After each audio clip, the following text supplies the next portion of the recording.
Happy शनिबार साथीहरू। आज म चिउरा र भातको मिक्स पकौडा बनाउँदैछु र म भात लिएको छु। बिहान थोरै बचेको थियो भात, त्यो भात भयो अनि यो भयो चिउरा अनि प्याज, चामलको पिठो, गहुँको पिठो, बेसन अनि ब्रेड क्रम, खुर्सानीको धुलो अनि यो जिराको धुलो र लसुनको पेस्ट।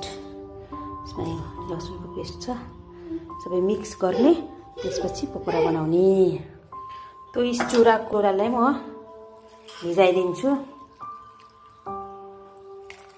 एकछिनसम्म भिजाउने यसलाई, अनि त्यसपछि निकाल्ने। तबसम्म अर्को रेडी पार्दै जाने। थोरै यसमा चामलको पिठो थोरै राख्ने अनि यो प्याज राखिदिने, सबै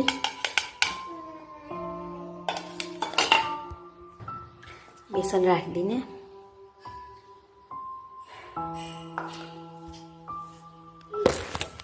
अन्डा एउटा घोल्ने, पानी राखेर अन्डा राखेर घोल्ने के। कदुवा लसुनको पेस्ट राखिदिने अनि थोरै जिराको अथवा आफूसँग घरमा जे छ गरम मसला त्यो राख्न मिल्छ।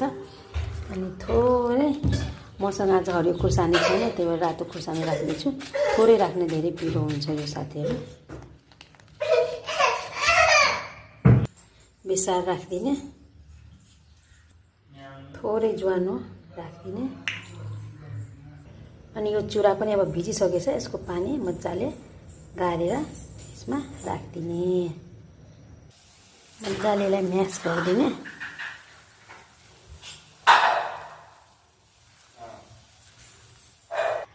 नुन एड गरिदिने, आफ्नो स्वादअनुसार नुन राख्ने, ठिक्कको। धेरै नुन पनि पस्दैन यस्तोमा।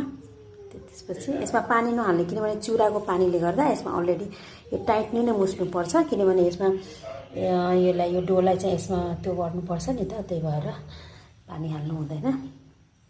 अब यसलाई म यसरी बनाएर, सो यस्तो डो मैले तयार पारिसकेको छु।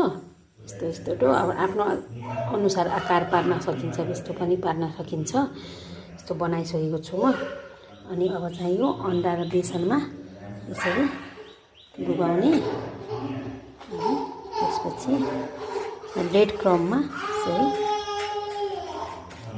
लगाउने, अनि यो तेल तताउने।